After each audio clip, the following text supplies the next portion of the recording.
Moi, je suis ingénieur agronome de formation. Je sais pas si c'est des agros, là. Ah, super. Et voilà. Et puis, avec deux copains, un jour, on s'est dit, on aurait bon d'entendre que des catastrophes dans les médias. Je sais pas si certains sont déjà dit ça aussi.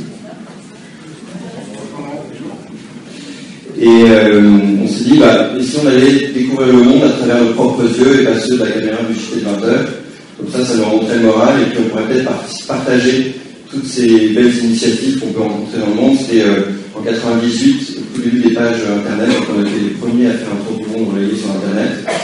On avait acheté un bouquin Comment faire son site quand on est nul, et comme on était nul, on a finalement réussi.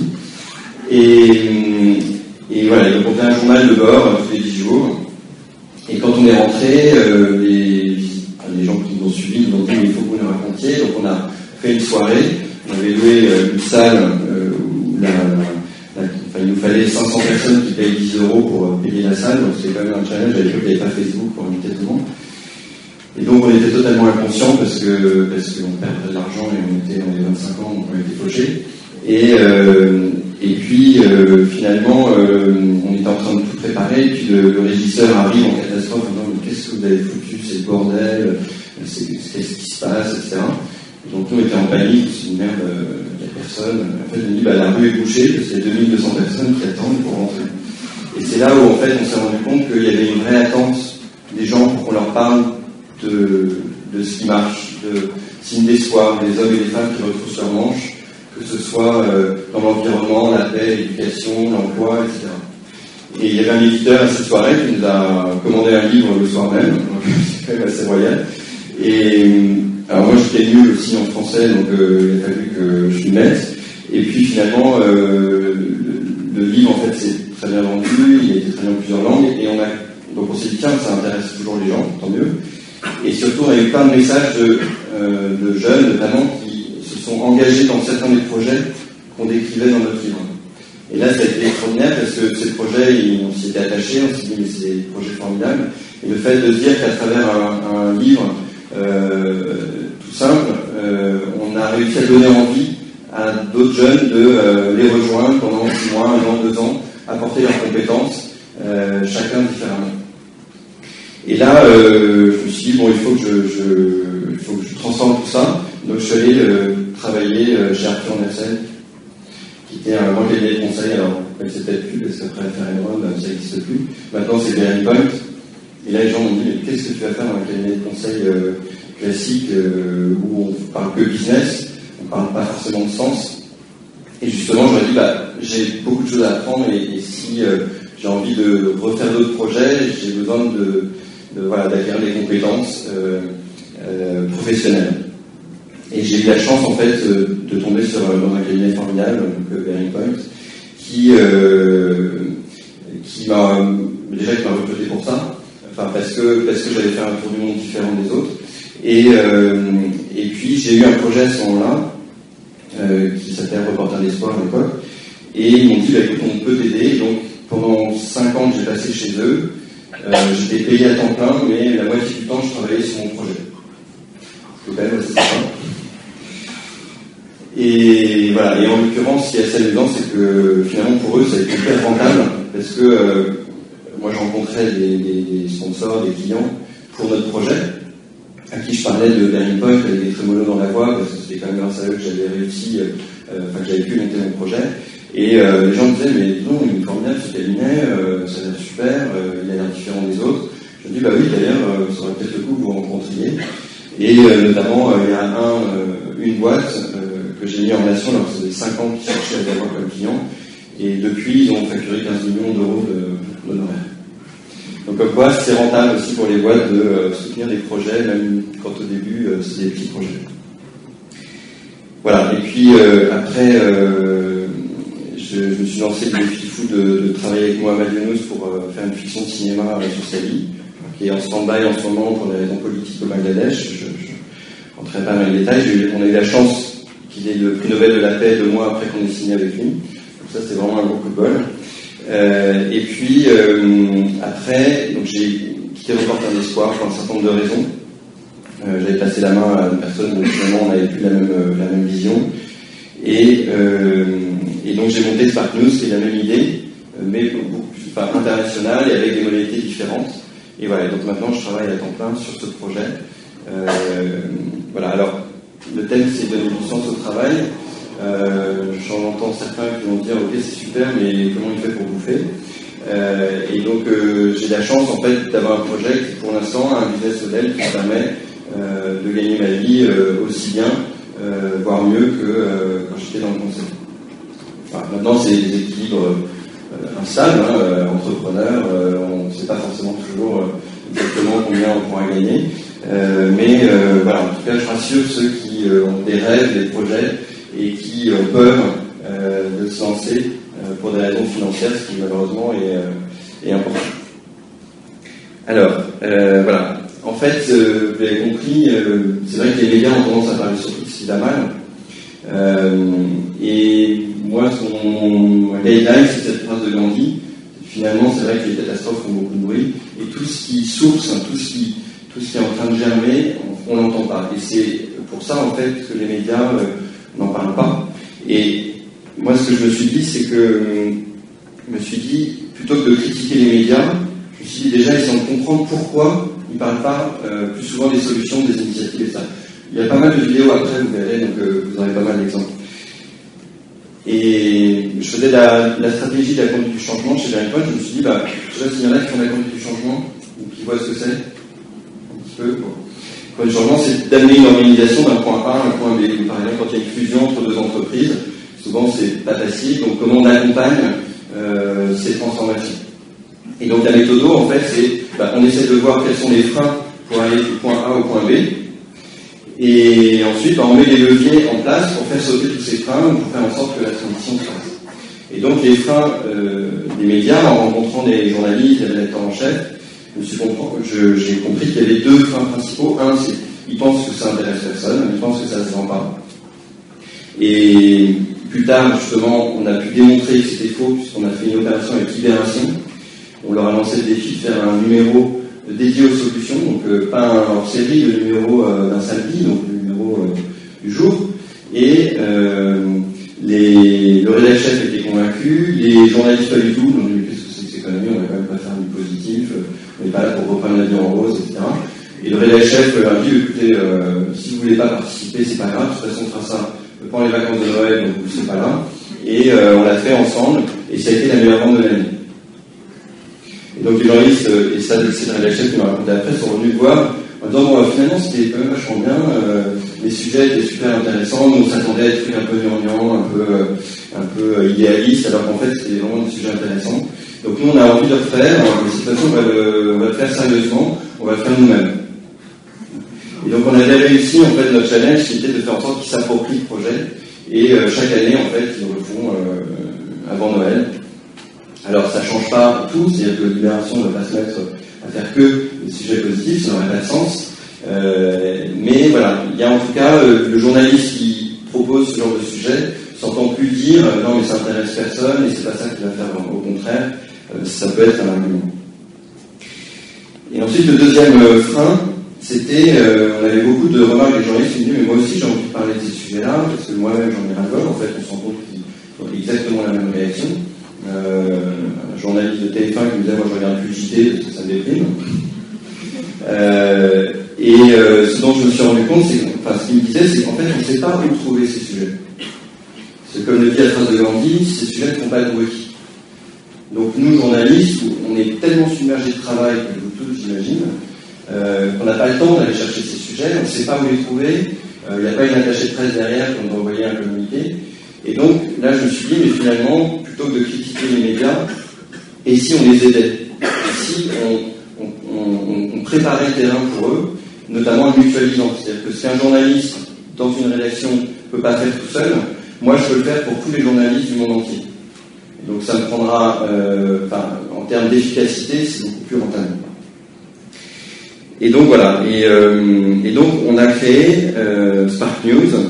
Alors, Spark News, il y a plusieurs choses. Le premier outil, je vous parlerai du reste après, c'était une plateforme où on agrégeait toutes les vidéos. C'est-à-dire que toutes les vidéos qui parlent de solutions, d'initiatives positives, d'entrepreneurs sociaux, etc. Et donc, tout ça c'est présent sur le net en fait, sur YouTube, sur Dailymotion, sur TF1, sur CNN, etc. Sauf que si vous cherchez des solutions, vous ne savez pas où les trouver, vous savez, même sur CNN, il y en a plein, mais il y a aussi 95% d'autres, et donc c'est très difficile à trouver. Et donc l'idée c'était de dire, nous on va faire un travail de veille, on va agréger toutes ces vidéos.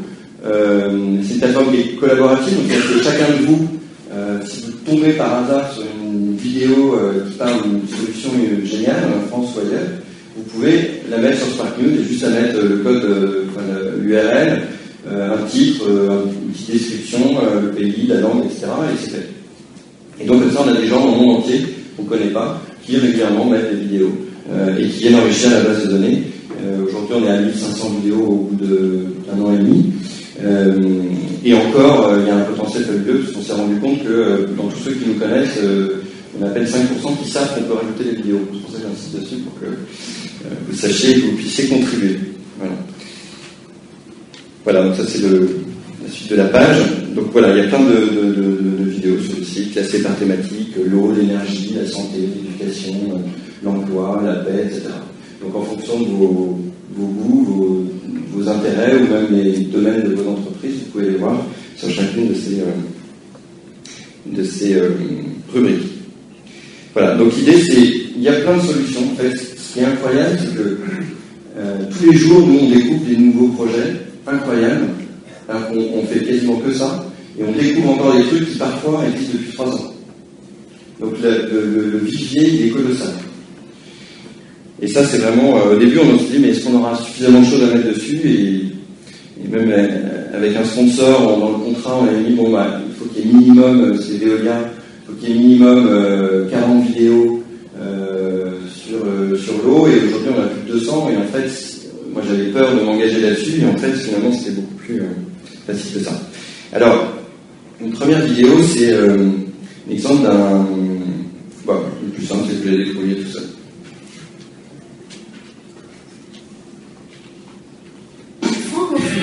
Créateur de Discovery Hands, dépistage du cancer par les aveugles, Duisbourg, Allemagne. Pour dépister le cancer du sein, les gynécologues allemands pratiquent une palpation souvent sommaire, faute de temps. Il m'est venu l'idée qu'on pouvait améliorer cette palpation si elle était réalisée par une femme douée d'un sens du toucher extrêmement développé. Et ce sont les aveugles qui ont le meilleur sens du toucher. Ce gynécologue crée en 2006 Discovering Hands pour former les aveugles à la palpation des seins. Marie-Louise Paul est l'une des premières bénéficiaires de ce programme unique dans le monde. Elle sculpte aujourd'hui 700 patients par an sous la responsabilité d'un médecin. Ça, c'est la taille d'une tumeur qu'une femme peut sentir toute seule. Entre 1 et 2 cm, c'est ce qu'un médecin peut trouver lors d'une auscultation. Et entre 6 et 8 mm, c'est ce que les aveugles formés peuvent détecter. Résultat, une personne aveugle détecte 2 fois plus de tumeurs qu'un médecin voyant. Grâce à ce nouveau travail, ces femmes, 16 au total, ont retrouvé une vie sociale. Cette ONG fonctionne grâce à des subventions, aux cotisations des cabinets affiliés et aux revenus générés par la formation des aveugles. Maintenant, il faut faire du marketing, convaincre les femmes de se laisser ausculter par un aveugle et consulter les aveugles qui pourraient faire l'information. Pour Discovery Hands, le dépistage du cancer du sein n'est qu'un début et d'autres applications sont facilement envisageables. On pourrait imaginer par exemple avoir des palpations de la prostate par des hommes aveugles. Je suis moi aussi.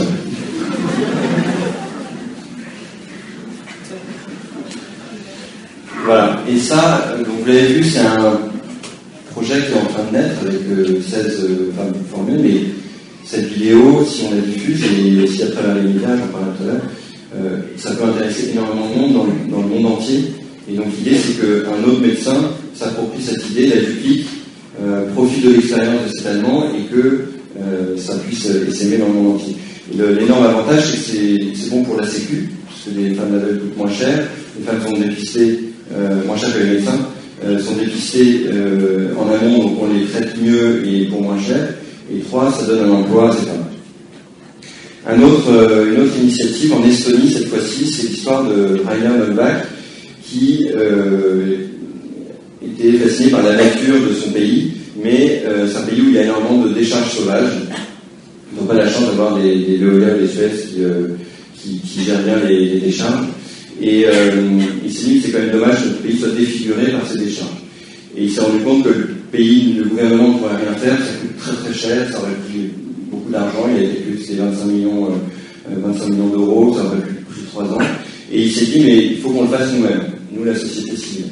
Sauf qu'il était tout seul, et donc il a parlé avec 10 copains, et ils se sont lancés le défi, et si on nettoyait notre pays en une journée? Et donc ils ont calculé qu'il leur fallait 40 000 personnes en une journée pour nettoyer le pays.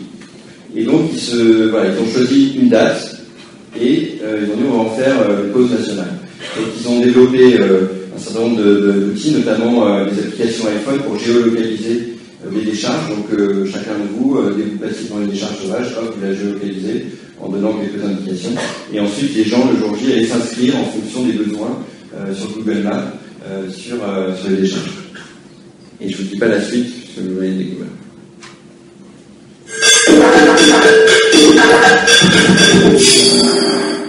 We live on a beautiful planet, but we are trashing it day by day. Waste is everywhere. Beaches, cities, forests, even in oceans. In Europe, there is a small country called Estonia. Over half of its territory is covered with pristine forests. However, the forests were decorated with household and construction waste. Many people believed it is acceptable to bring their garbage to the forest, and it had been doing that for years. But there was a group of people who believed that all this could be changed. Tõenäoliselt sündis niimoodi, et kõigepealt tuli minul selline mõte, et mis oleks, kui koristaks Eestimaa täiesti puhtaks. Kui me nägime kokku saime, rääkisime enda plaanist, et midagi seda teha, siis saime lihtsalt stopp. Et selle me teeme küll, aga me teeme seda 1 päeva jooksul. Jah, sellist asja polnud kunagi varem tehtud ja esiotsa ei olnud meil plaani, kuidas seda teha. Aga me olime kindlad, et seda on võimalik teha. The idea was named Let's Do It, and the plan was to clean up 10,000 tons of waste in just one day. To do that, it was necessary to engage at least 40,000 volunteers. But how to do it? The first step was to create a team of the best professionals in Estonia. A grassroots initiative was launched. In a few weeks, there was a team of 20 volunteers, which eventually grew to 620 people. Inimesed, keda me projekti kaasasime, olid oma töölised professionaalid. Ja tegid selle sellepärast, et see oli oluline. The second step was to get the people, organizations, communities to gather enough support for the idea and find reliable partners. Initiators realized from the start that they needed the support of the entire society, so they went on to win the support of opinion leaders, NGOs, top IT specialists, the largest enterprises, politicians, the media, even the president, gathering eventually more than 500 official partners. Iga firma alustasid vastavalt sellele, mis ressursidel olid, et kes meile hakkama töötajatele, kes andis meile oma töövahendeid, autosid, kes andis oma reklaamhindu.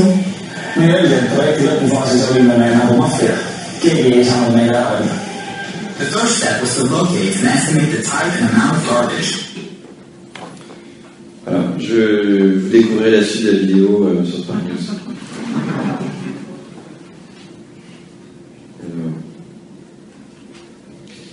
Voilà. Effectivement, donc en un jour, ils ont tout nettoyé, il y a eu 50 000 personnes, et ça a été le plus gros événement jamais réalisé en Estonie. Ils en sont très fiers, ça a ressoudé encore plus la population, et le projet, en fait, ils l'ont dupliqué dans 57 pays.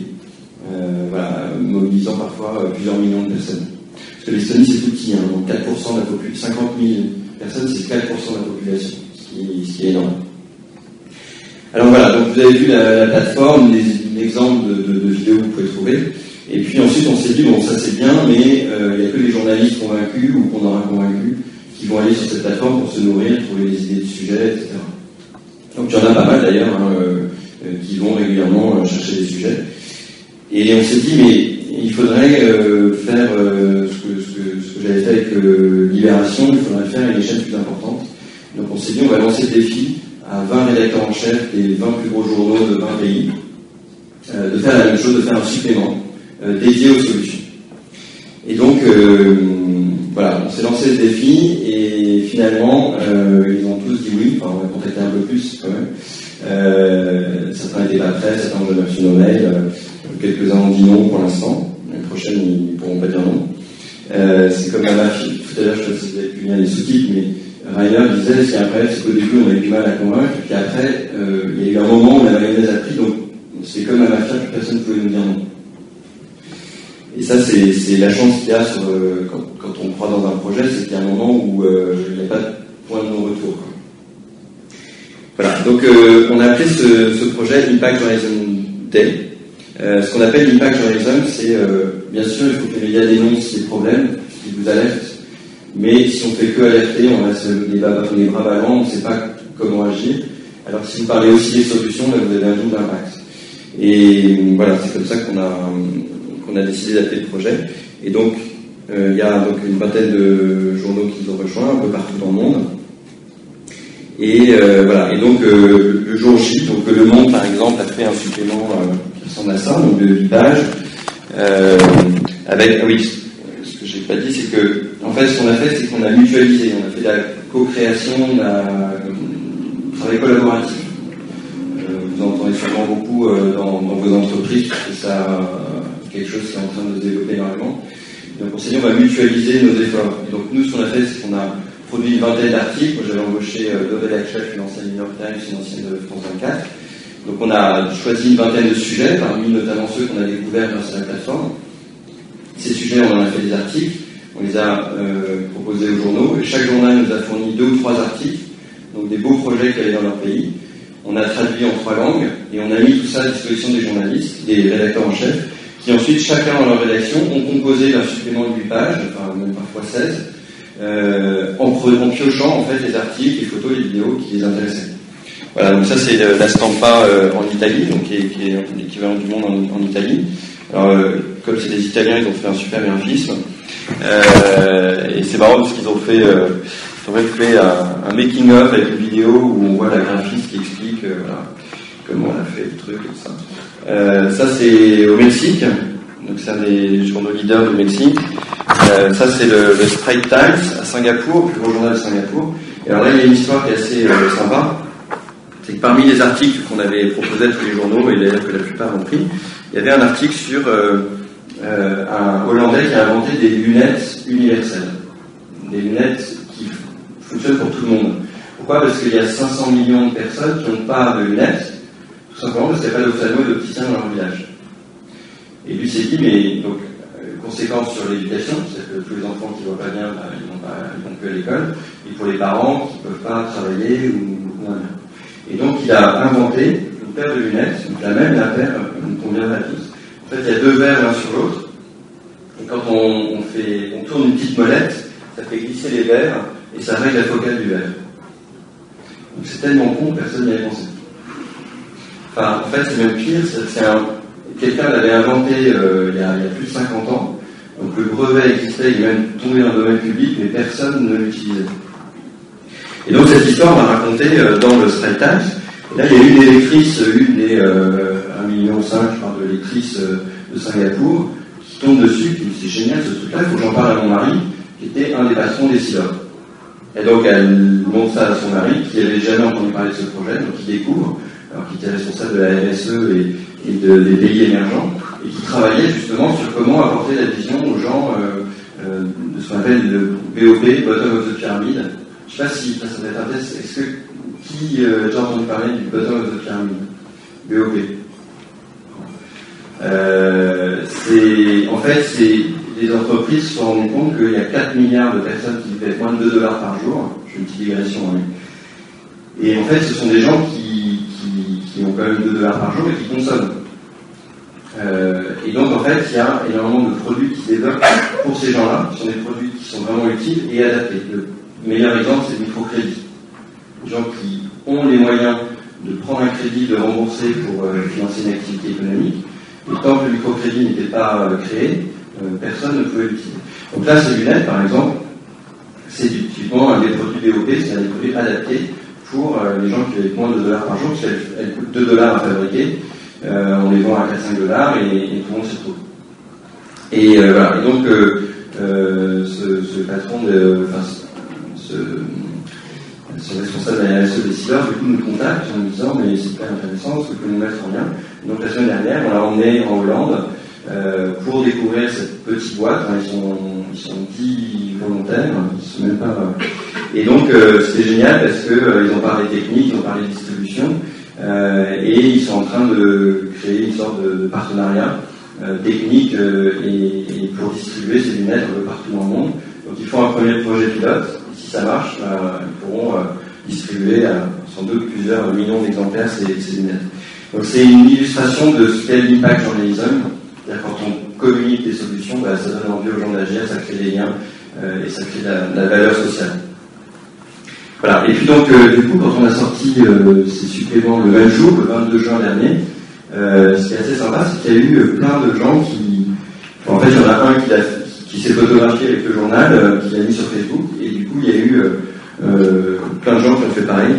Voilà, donc, en Inde, à Singapour. Ça, c'est les journaux pour enfants de mon quotidien. Bon, ça, c'est les enfants. Donc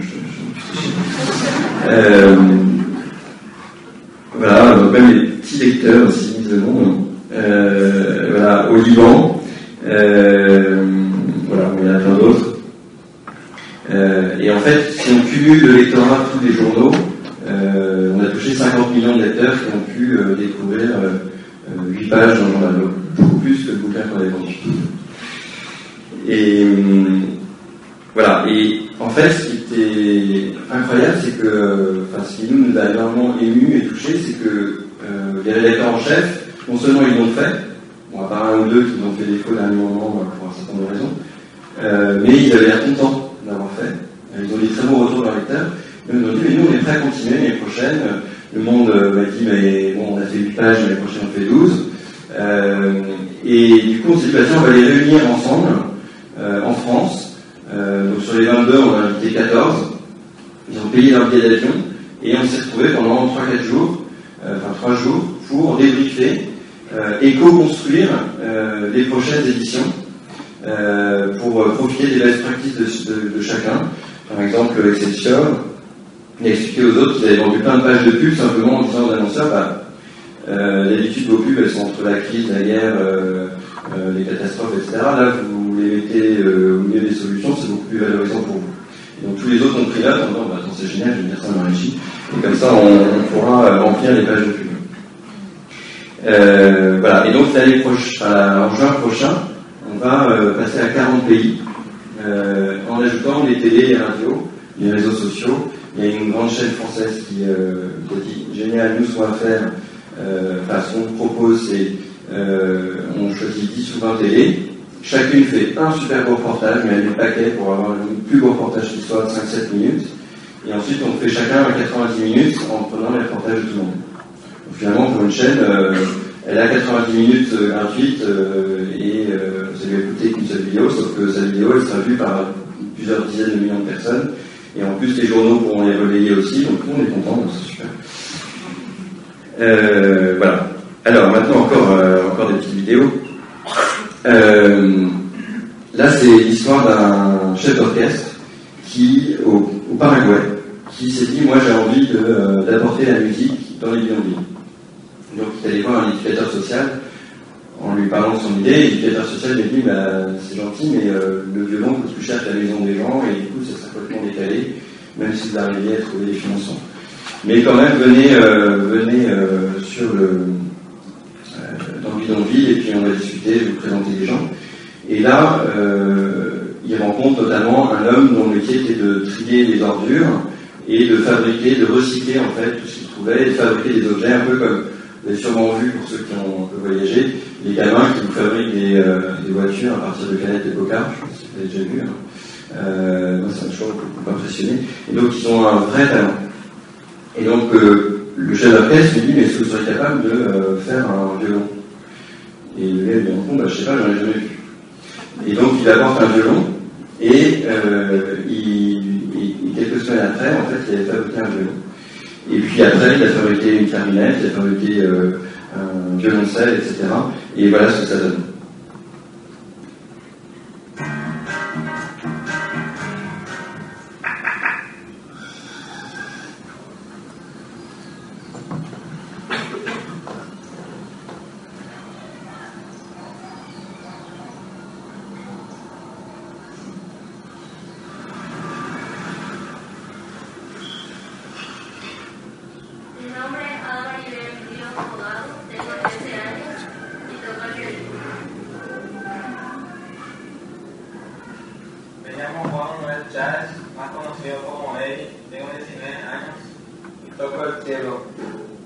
Este chelo está hecho de una lata de aceite, la madera tirada en la basura y las clavijas son de una vieja cuchara para golpear la carne y para hacer el ñoquis. Y suena así.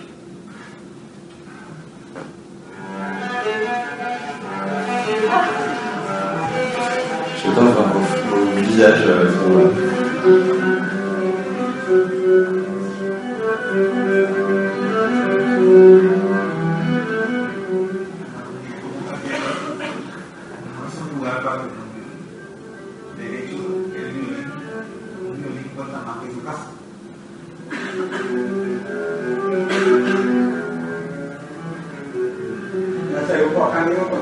c'est là où il a fabriqué le violon.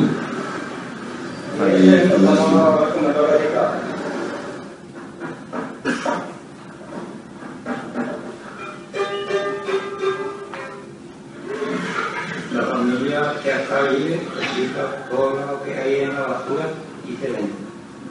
No pensaba antes que yo voy a hacer esa chumba.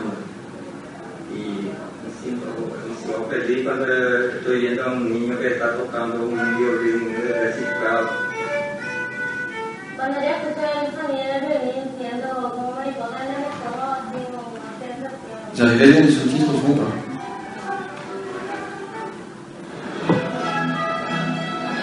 La orquesta de instrumentos reciclados es una orquesta que toca instrumentos hechos por la basura.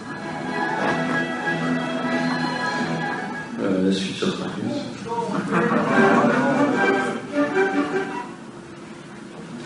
Alors un autre projet que je trouve magnifique aussi, c'est un Indien qui s'est dit mais l'université est réservée aux gens qui ont les moyens, et si on faisait une université dont le seul critère de sélection serait justement d'être pauvre.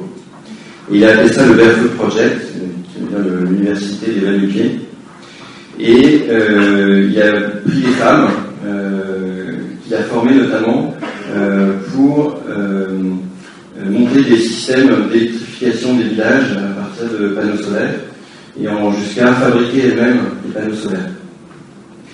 Et ça a tellement bien fonctionné que ces femmes maintenant vont former d'autres femmes dans d'autres pays pour qu'elles apprennent à électrifier leur village.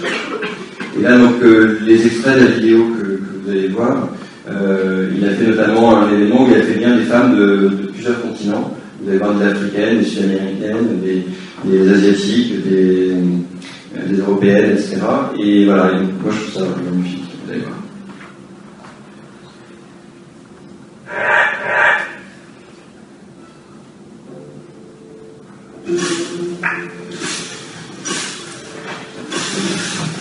بس البنت صف خامس او سادس خلاص روحوها من المدرسه بس عم مثل البنات هذول حرام شبابهم يضيع بدون عمل باباكم باباكم ودي اعمل ودي اهدف. You see this book? This is only a woman's job. A man cannot do it. A woman has patience and time, and she will listen and learn. If you train a man, he wants to leave the village and go somewhere else looking for a job. Our solution is to train mothers and grandmothers. She might not know how to read and write. She might not ever have left a village. But in 6 months, we can make them into solar engineers and they can come back and solar electrify their own village.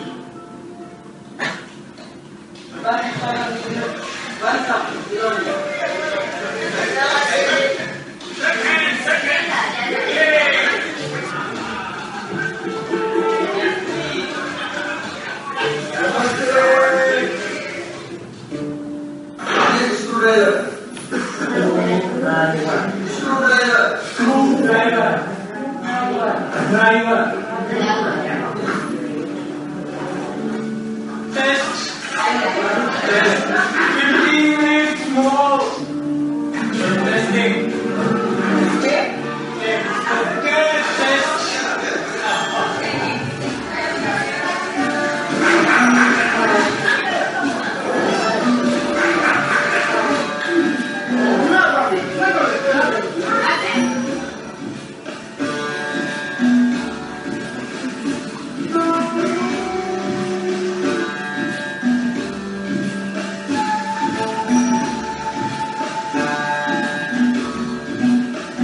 أول ضربة لازم يولع عشان أوه سكر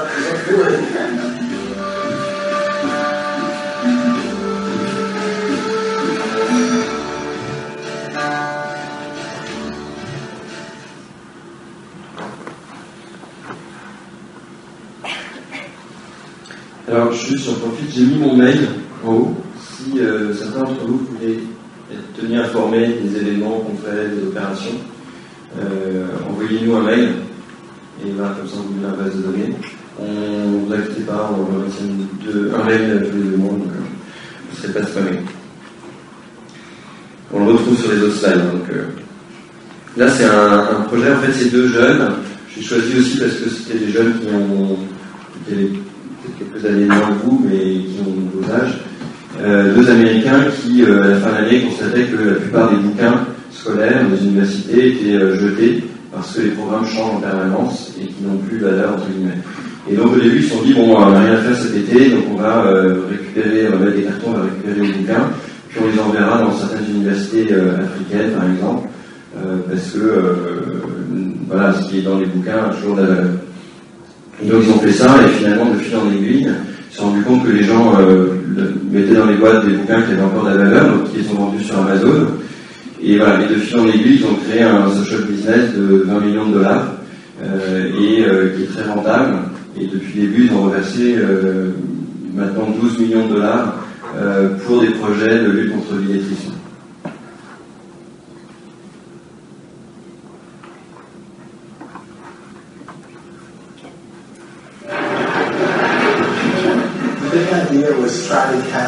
L'idée est de faire en sorte que les gens des pays riches donnent leurs livres une fois que l'autre les achète.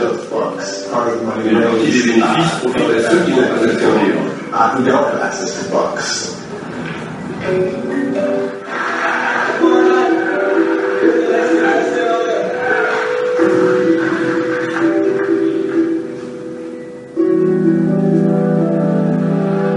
So the idea for Better Books Notre idée est d'informer.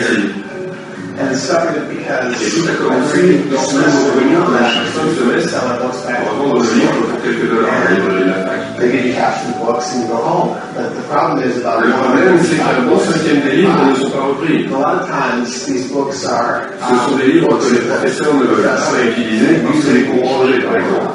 the course has changed. And Alors on s'est dit qu'il devait y avoir quelqu'un au monde qui pourrait avoir besoin de ces livres. you can need them or Un étudiant aux universités quelque part en Afrique à qui on pourrait en faire un don. So Alors on a décidé de donner une maison à ces livres, on n'en avait all plus. these books that didn't have a home before it. We opened our first bank account. Oui, c'est bon, avec 300 dollars chaque. Ça a été notre investissement au départ pour fonder la société. 2 étudiants qui veulent changer le monde avec des livres. En 2003, la collecte est lancée. Dans les universités du pays, les couloirs se parent rapidement de grandes boîtes en carton. C'est dans ces boîtes que la magie commence. On essaie de faire des universités, les États-Unis, le Canada et l'Europe. Voilà, la suite est curieuse.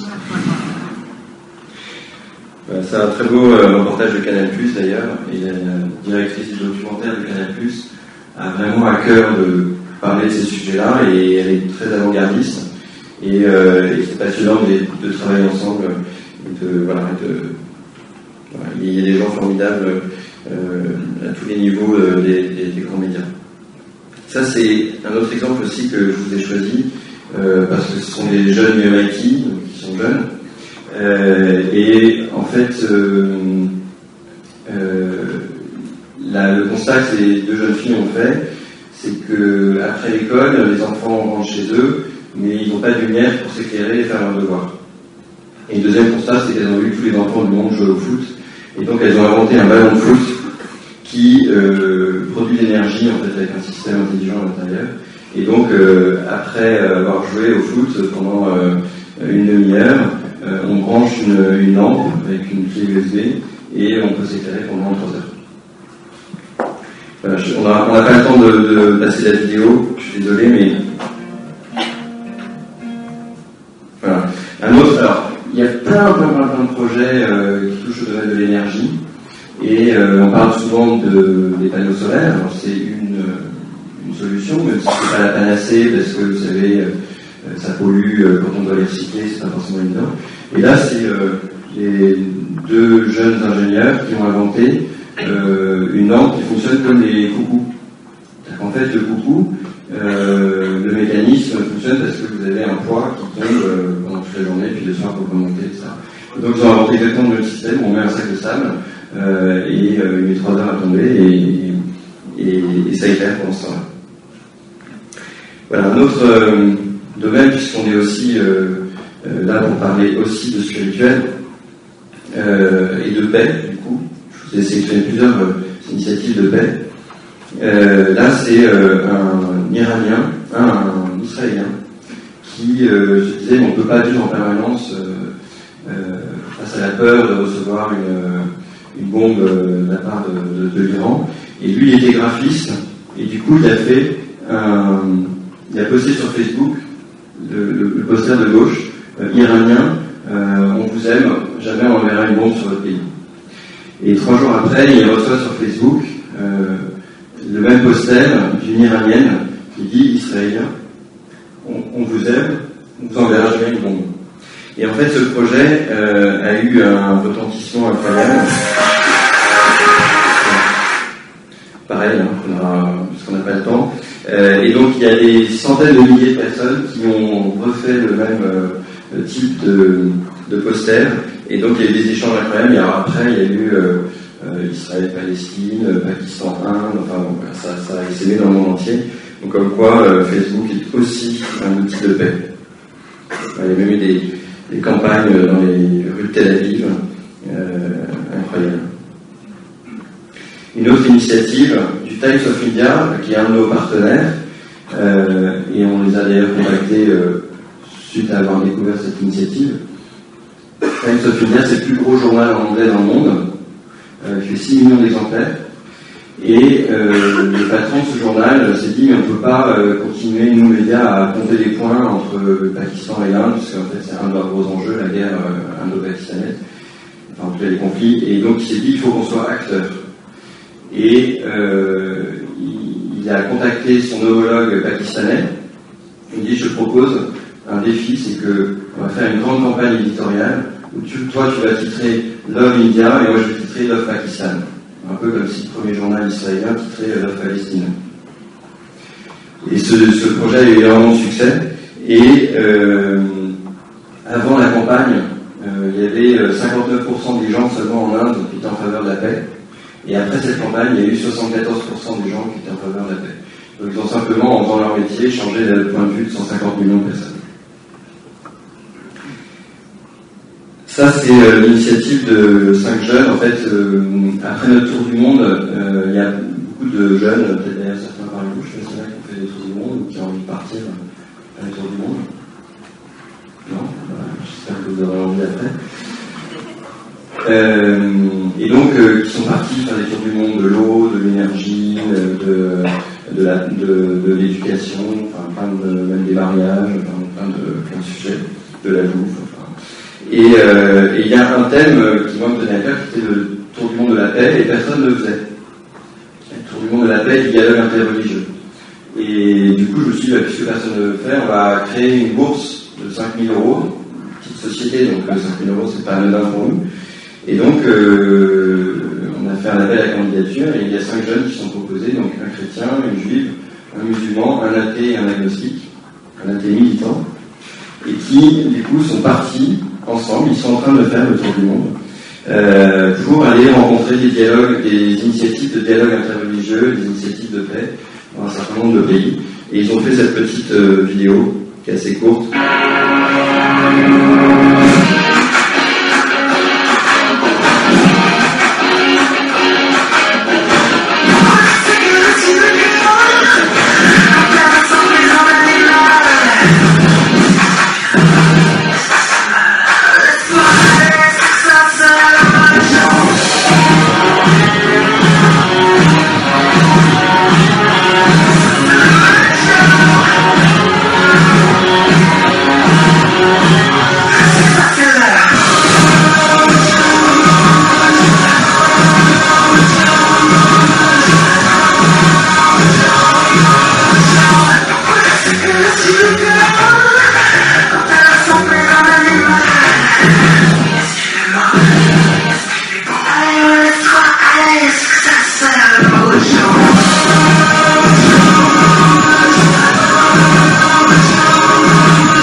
Coexister, qu'a créé Samuel, un des jeunes, qui est en fait une association un peu comme la vôtre d'ailleurs, sauf que ils ont toutes les religions et qui se retrouvent autour d'apéros, simplement pour apprendre à se connaître et parler de tout ce qu'ils ont en commun, même s'ils ont des religions différentes.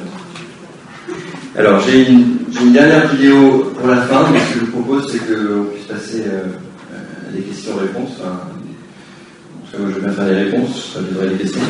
Et puis voilà, puis avant d'aller prendre un verre, je passerai une dernière vidéo que j'aime beaucoup.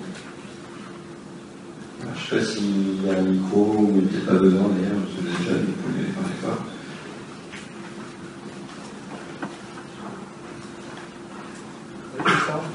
Il y a combien de personnes chez Spark News? A priori, c'est tout nouveau, c'est pas encore très grand, vous êtes combien?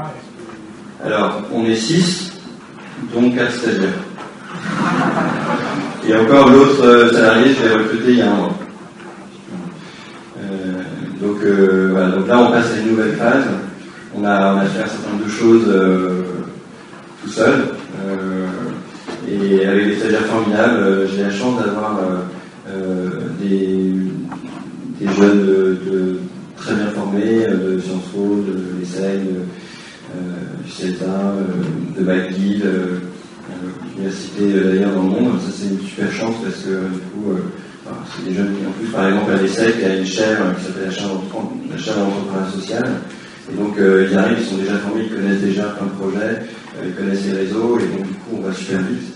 Voilà. D'ailleurs je pense que vous êtes pour la plupart déjà professionnels, mais si certains cherchent un stage, on est en train de recruter 3 nouveaux stagiaires, notamment par exemple pour coordonner les 40 rédacteurs en chef. Donc vous seriez en contact permanent avec les rédacteurs en chef du monde entier, ce qui est plutôt sympa.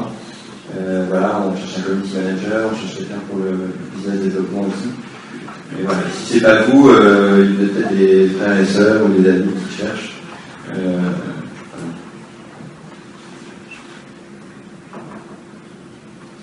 Comment vous vous rémunérez?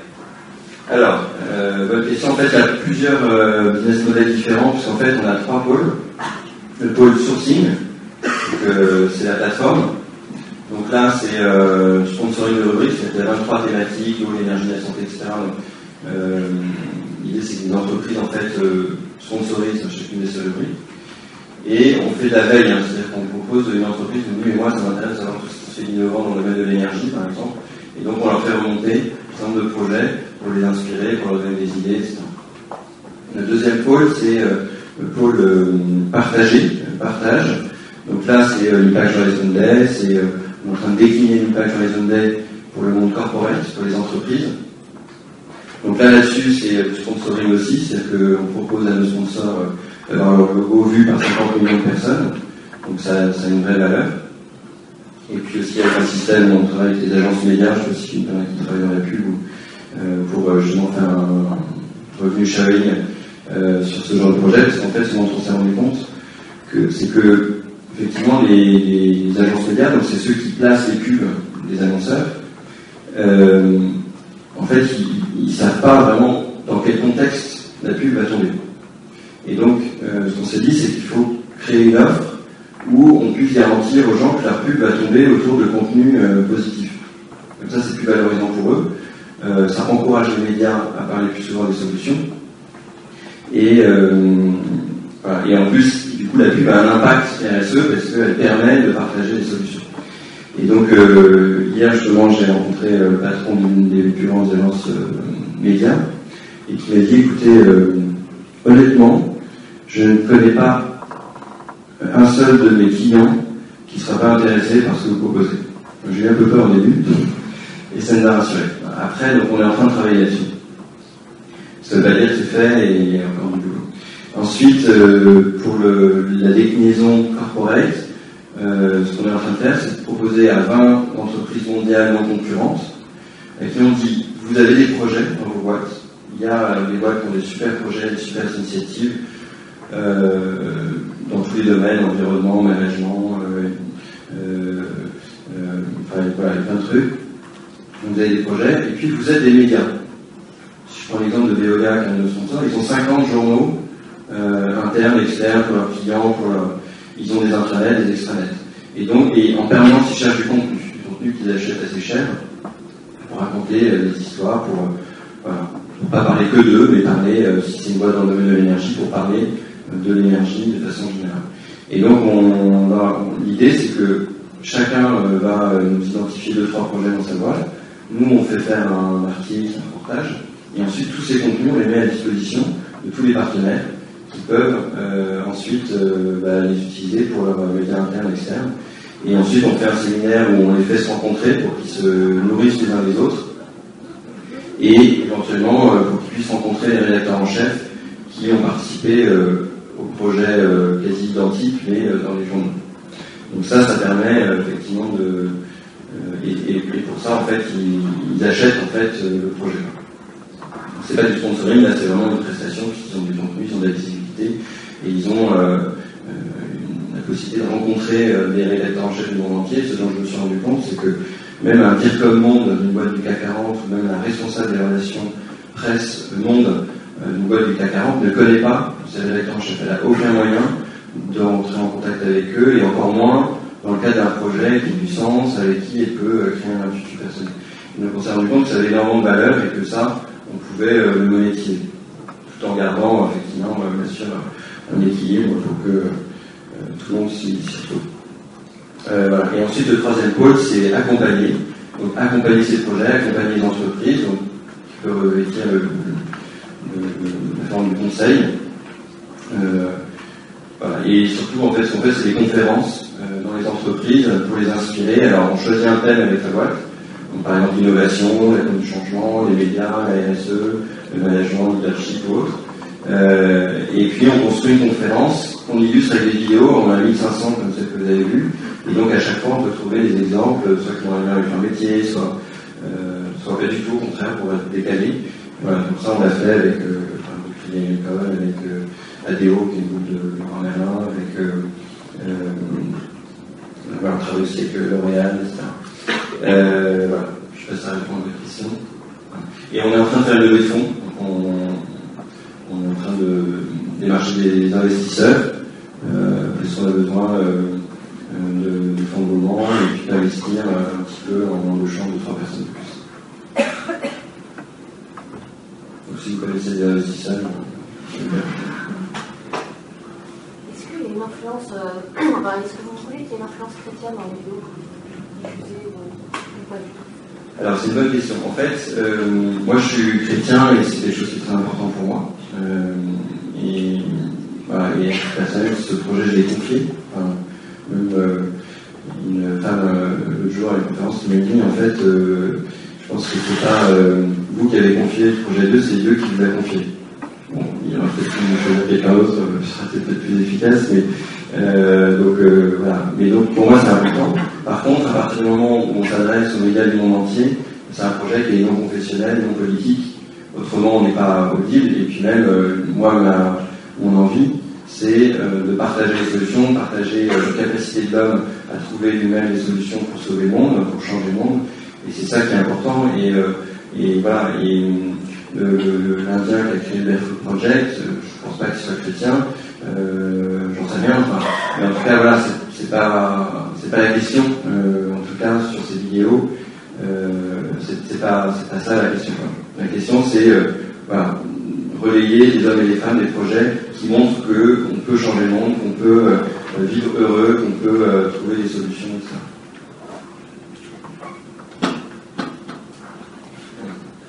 C'est la fin de la question. Et encore une dernière question, peut-être.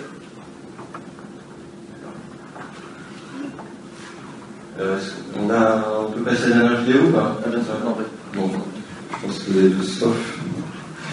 Alors justement, cette dernière vidéo, c'est l'initiative du Times of India, justement, qui s'est dit, mais si on veut justement changer le monde, il faut qu'on repère les jeunes qui sont déjà des leaders et qui seront les leaders de demain. Parce qu'en fait, on a les élites, c'est pas grave, les élites qu'on choisit, et si on ne repère pas en fait très tôt les jeunes pour leur révéler à eux-mêmes que ce sont des leaders, on ne pourra pas effectivement. Voilà, l'idée c'est de trouver les leaders de demain. Et donc ils ont fait une pub qui est très bollywoodienne. Alors moi j'adore, mais voilà. Et en fait, vous allez voir, en fait il y a un embouteillage, donc tout est bloqué parce qu'il y a un arbre au milieu de la route. Et voilà. Voilà ce qui peut se passer.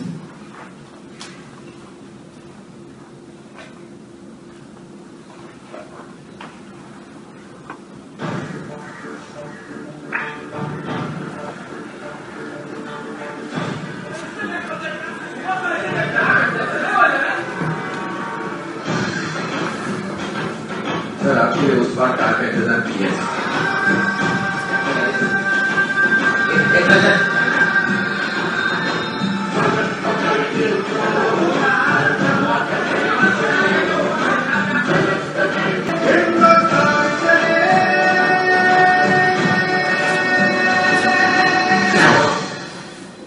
Voilà, merci.